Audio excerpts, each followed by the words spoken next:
ya basi walilokuwa wameabiri kugongana na gari jingine eneo la Ngata Nakuru. Kwa mengi zaidi kwa sasa tunaungana naye mwandishi wetu Mike Chalo ambaye yuko katika kaunti ya Nakuru atujuze mengi zaidi. Mike, kama unanipata kwa njia iliyo safi zaidi, tujuze kwa kina.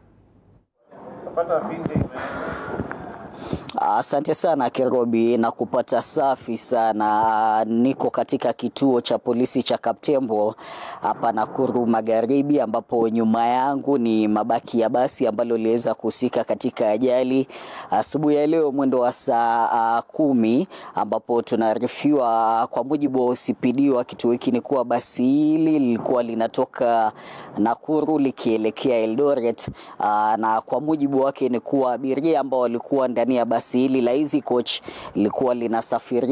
walikuwa wanasafirishwa kuelekea Kisumu. Na kama unavyoona nyuma yangu Kerobi, ni ajali ambayo imeweza kuliharibu basi hili upande wa kushoto. Kwa mujibu wa OCPD ambaye tumezungumza naye, ni kuwa basi hili lilikuwa linajaribu kupita magari mengine kabla ya kugonga trailer upande wa nyuma, na mabaki ndo kama unavyoyaona. Na kwa mujibu wake ni kuwa watu 7 wameweza kujeruhiwa, na kati ya 7 hao 2 wameweza kupata majeraha mabaya zaidi na kuweza kufikishwa katika hospitali ya Nakuru PGH. Na kumbuka ni ajali ambayo iliweza kutokea mwendo wa saa 10 asubuhi katika eneo la Ngata, ambapo ni kaunti ndogo ya Rongai, na basi iliweza kuletwa hapa muda mfupi uliopita katika hapa tulipo ni Nakuru Magharibi,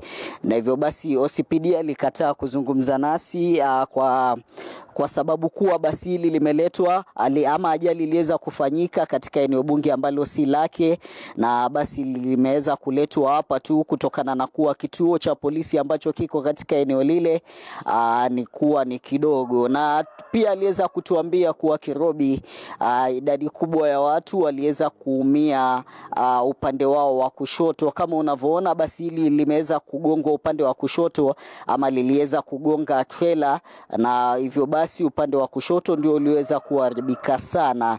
Ni ajali ambayo tunazidi kuifuatilia Kerobi. Kumbuka ni watu 7 ambao wameripotiwa kujeruhiwa, na kati ya 7 hao tumeweza kuarifiwa kuwa 2 wameweza kupata majeraha mabaya, na mpaka sasa hatujapokea ripoti ya mtu yeyote aliyefariki kutokana na ajali hii. Tutakuwa tunafuatilia matukio, na hivyo basi hali ya majeraha katika hospitali ya PGH na Kerobi, katika taarifa zetu zijazo tutakuwa tunamjuza mtazamaji wetu lolote ambalo litakuwa linaibuka kutokana na ajali hii Kerobi.